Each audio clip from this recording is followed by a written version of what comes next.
Steel frame mister right Deepu. भाग 5. असे घडतो IAS. इंडियन सिव्हिल सर्व्हिस ICSची परंपरा सांगणारी भारतीय प्रशासकीय सेवा IAS. या सेवेचे स्वरूप लॉर्ड मॅकॉलेने मांडलेल्या सर्वज्ञ तत्वावर आधारलेले आहे. जनरलिस्ट प्रिन्सिपल म्हणजे प्रशासनाचे सर्वज्ञ तत्व. एका ठराविक विषयाचा तज्ज्ञ ज्या विषयात तो पारंगत नसेल ते काम तो सहज पार पाडेल, पण एकाच विषयातल्या विशेषज्ञाला अनेक विषय पोटात असणाऱ्या प्रशासनाची जबाबदारी दिली तर कदाचित तो एकांगी दृष्टीने संकुचित निर्णय घेईल व प्रशासनाला योग्य न्याय देऊ शकणार नाही. प्रशासनात संकुचित दृष्टिकोन टाळून सर्वसमावेशक व्यापक दृष्टिकोनाने धोरण ठरवावं लागतं व सहकारी अधिकाऱ्यांमार्फत धोरणाच्या अंमलबजावणीचं काम करून घ्यावं लागतं. यासाठी एकाच विषयाच्या विशेषज्ञापेक्षा सर्व विषयाचं आवश्यक तेवढं ज्ञान असलेल्या अधिकाऱ्यांकडून संघटनेच्या उच्चस्तरीय व्यवस्थापकीय जबाबदाऱ्या पार पाडून घेण्याची ही व्यवस्था भारत सरकारने स्वीकारली आहे. ही व्यवस्था म्हणजे प्रशासनाचे सर्वज्ञ तत्व. UPSC परीक्षेच्या अभ्यासक्रमाचे स्वरूप असेच आहे.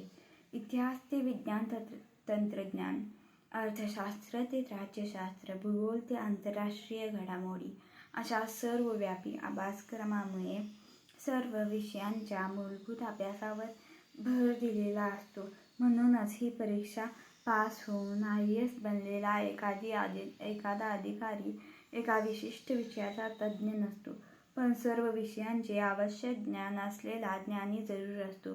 UPSCचा अभ्यास करणाऱ्या jack of all but master in none असे म्हणता येईल. परीक्षा पास होऊन यशस्वी होणारे अधिकारी बनतातच, पण जे अयशस्वी होतात ते अन्य कोणत्याही क्षेत्रात गेले तरी आपली गुणवत्ता सिद्ध करतात. UPSC में हारा हुआ हाथी भी सवा लाख का असं गमतीनं म्हटलं जातं ते या गुणवत्तेवरील विश्वासातूनच.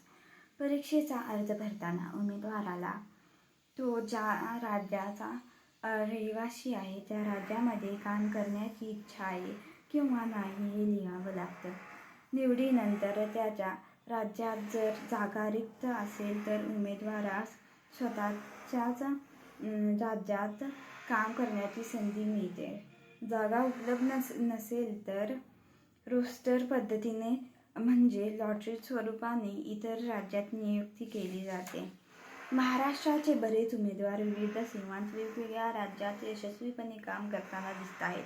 नीलकंठ आव्हाड IAS पंजाब, मिलिंद तोरणे IAS गुजरात, आनंदा पाटील IAS तमिळनाडू, महेश भागवत IPS आंध्र प्रदेश, विद्या Kulkarni IPS Tamil Nadu, Niranjan Wayangankar IPS Madhya Pradesh, Rajesh Patil IAS Orissa, Ajit Patil IPS Orissa, Pandurang पोळे IAS जम्मू काश्मीर, प्रशांत लोखंडे IAS अरुणाचल प्रदेश, पराग धकाते IFS उत्तरांचल असे कितीतरी मराठमोळे उमेदवार भारतभर काम करताना दिसत आहेत. त्याचप्रमाणे सिंग, सिन्हा, झा, श्रीवास्तव, स्वामी असे कितीतरी अमहाराष्ट्रीयन अधिकारी महाराष्ट्रात उच्च अधिकारी पदावर आढळतात. राष्ट्रीय एकात्मता साधावी. अधिकाऱ्यांच्या गुणवत्तेचा आणि विविध अनुभव विश्वासाचा सर्व राज्यांना समप्रमाणात वाटा मिळावा या उद्देशाने ही व्यवस्था स्वीकारली गेली आहे.